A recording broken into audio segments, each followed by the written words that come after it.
Gun bill. The worst mass shooting in U.S. history occurred Sunday night in Las Vegas. At this time 59 people are confirmed dead and 527 injured. The country is in mourning. Some politicians and losers like Hillary Clinton, however, are trying to make it about politics.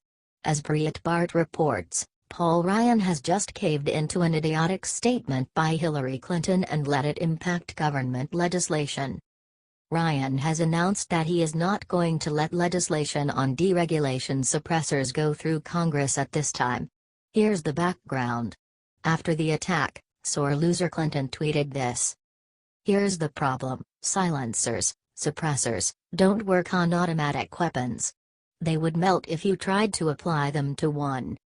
Furthermore, Clinton's arrogant tweet completely leaves out that the alleged attackers was shooting from the 32nd floor of a hotel spraying bullets at concertgoers.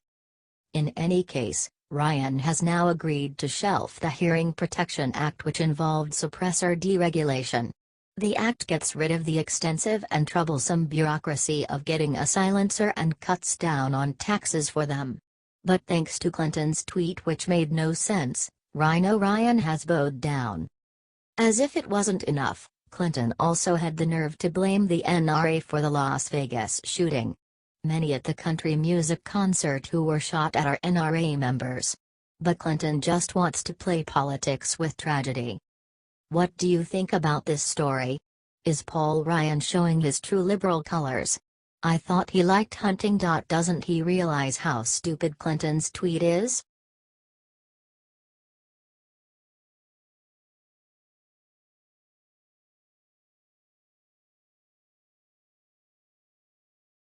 Breaking: anti-Trump San Juan mayor just conceded. The mayor of San Juan, Puerto Rico, Carmen Cruz, is very anti-Trump. She's so anti-Trump that she tried to turn the tragedy into Puerto Rico into an opportunity to lie and insult President Trump all over American news networks. Now World Politicus has a report about this liberal mayor taking it all back. In an official statement, Mayor Cruz said that she will meet with POTUS during his visit to Puerto Rico and that she will stop focusing on her political issues with him. Advertisement. I have been invited to attend a briefing with President Trump today while he visits Puerto Rico.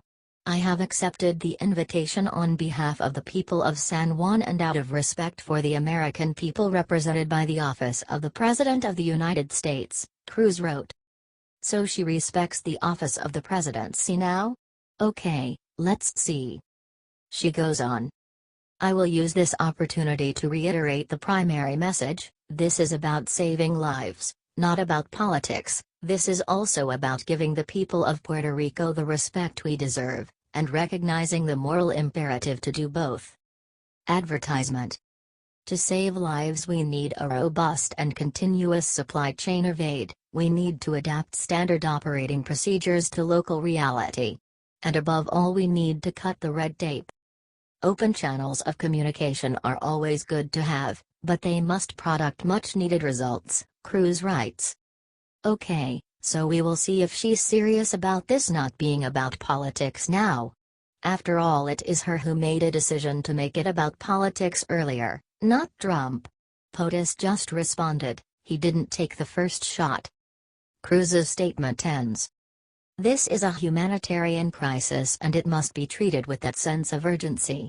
That is the only way to complete the only mission that matters, saving lives. That is what it is all about.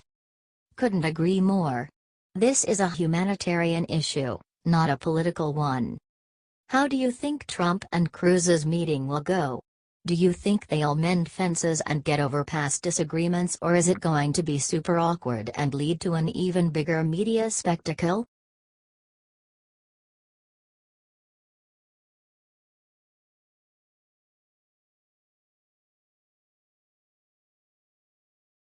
President Trump silences San Juan mayor with one brutally honest sentence upon landing in Puerto Rico. The situation in Puerto Rico is rough, but the liberal media has been trying to obsess on it and blame President Trump. In particular, Clinton-loving San Juan Mayor Carmen Cruz has devoted her time to insulting and lying about Trump's response to the crisis. Now Trump just shut down her and the media with one brutally honest sentence.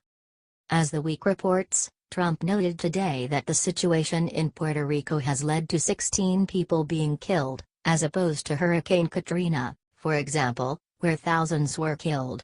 The media has been trying to make this into a Hurricane Katrina and put it all on Trump. Advertisement. Every death is a horror, but if you look at a real catastrophe like Katrina, and you look at the hundreds and hundreds of people that died, and you look at what happened here, with a storm that was really, totally overpowering, nobody's ever seen anything like this. And what is your death count as of this moment? 17? Trump asked on a visit to the island. 16, a person told Trump. You can be very proud, 16 people versus in the thousands, POTUS observed. Even though the media has lied and insulted Trump's response to Puerto Rico, the fact is that the Trump administration and FEMA under Director Brock Long are responding as strongly as possible. There is still lots to do with getting clean drinking water to residents and restoring electricity to the majority of the U.S. territory, but it is not a Hurricane Katrina. Advertisement. It's brutally honest, but POTUS has a very good point, don't you think? Watch.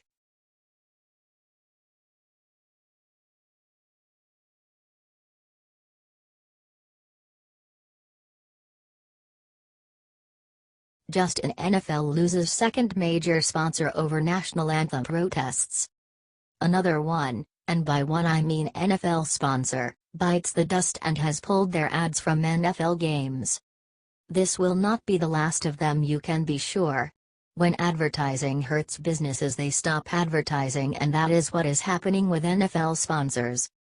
Advertisement. According to The Observer, Steve Gullifer, the owner of the massive Flemington auto dealership, is yanking all his advertising from NFL games. Customers and employees have asked me, why are we supporting this disrespectful behavior? Our response is, we cannot, Gullifer said. Gullifer is a close friend of President Trump's, though not a well-known friend of Trump as they sometimes like to be called. He is also a member of the President's New Jersey Club, Trump National in Bedminster. Advertisement. Trump famously called him the richest man in New Jersey in a joke to the gathered press who watches every Trump move in minuscule detail. Gullifer said, the National Football League and its owners have shown their fans and marketing partners that they do not have a comprehensive policy to ensure that players stand and show respect for America and our flag during the playing of the national anthem. As the NFL parses the important nationwide issues of social justice and freedom of speech, it is clear that a firm direction by them is not forthcoming. Therefore, we have cancelled all of our NFL advertising on the Optimum and Infinity networks. Bold move, and certainly more sponsors will follow because, as Trump correctly pointed out on numerous occasions, the NFL has rules for darn near everything, and it is high time they made a rule about respecting the flag. Even the NBA has a rule that mandates all players stand and respect the anthem, so it is time the NFL got it together. Or they will see more of this to come.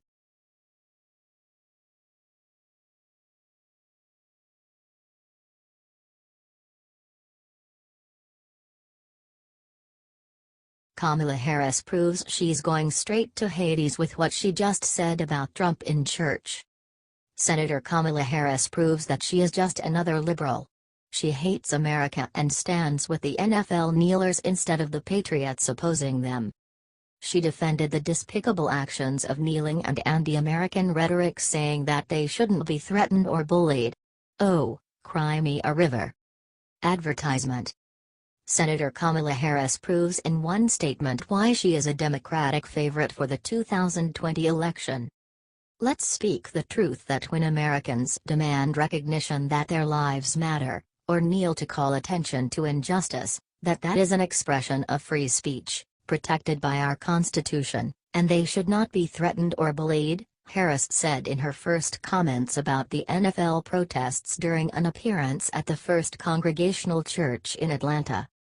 When we sing the Star-Spangled Banner, We rightly think about the brave men and women from all backgrounds who proudly defend the freedom of those they may never meet and people who will never know their names.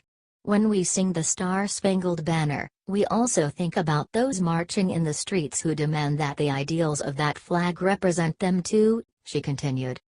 Her comments are clearly a response to her opponent in the 2020 general election, President Trump. He said that they should be fired for kneeling, but he didn't use any kind of act of office nor did he actually try to force anyone to be fired, he just gave his opinion. Advertisement. Wouldn't you love to see one of these NFL owners, when somebody disrespects our flag, to say, "Get that son of a bitch off the field right now, out, he's fired. He's fired," Trump said during a campaign rally in Alabama. This is just another attack on Trump and true American patriots who care more about their nation than rhetoric and a football game. The president tweeted on Saturday that it was very important for NFL players to stand during the national anthem.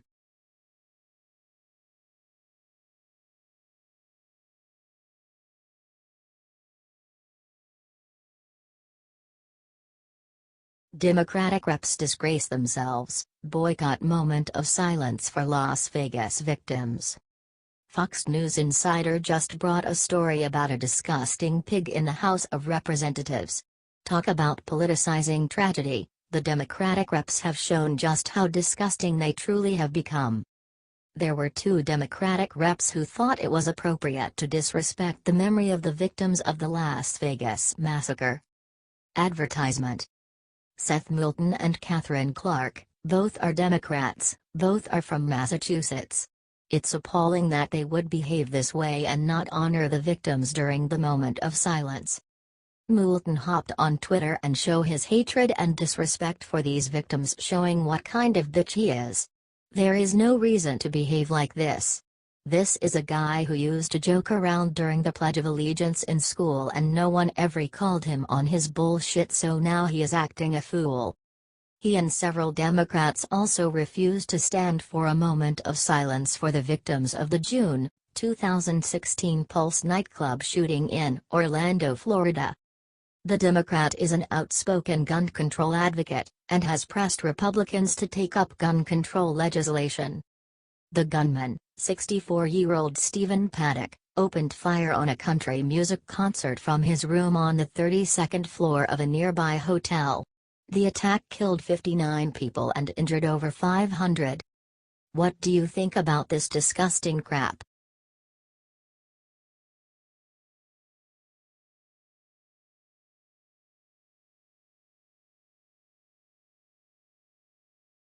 Leading anti-Trump GOP Senator rocks D.C. by confirming rumors she may quit Senate. Politico brought great news about an anti-Trump GOP Senator by the name of Susan Collins. This is the anti-Trump GOP Senator who joined McCain in voting against the repeal of Obamacare. Susan Collins is allegedly considering a run for Maine governor, and the Democratic Senator Heidi Heitkamp told her not to do it. She's doing that because Collins is in the Democratic camp. It's not surprising that the party that doesn't have the majority would encourage the party with the majority to hold their seats. It's clear as day that Susan Collins is colluding with Deep State and the Liberals. Advertisement. A move by Collins to seek the governorship would rock the Senate and the broader political landscape. In a chamber controlled by just 52 Republicans, Collins and a handful of other centrist senators can decide the fate of President Donald Trump's agenda. And a run by Collins for governor could eventually cost the GOP one of its last congressional footholds in New England. Collins is torn over whether to leave her prominent perch as one of the Senate's few true moderate legislators, according to her colleagues. If Collins had made up her mind by now, said Senator Angus King, she already would have announced it. During one of her interviews, Collins said that the comments about her inability to decide are very accurate. She was going to make up her mind by the end of September, but she pushed it back to mid-October as she was combating the GOP move to repeal Obamacare. Given the contentious environment in Washington right now, my voice and vote matter a great deal, Collins said. On the other hand, If I were fortunate enough to be elected governor, I could work more directly on job creation. Advertisement. She is up in the air. And I think she had hoped to make a decision before this, said Heitkamp, who herself weighed retirement before announcing this year she'd run for a second term. I desperately hope she doesn't run. I want her out because if we had a Democrat to take her seat, it would be the exact same landscape. What do you think of her leaving?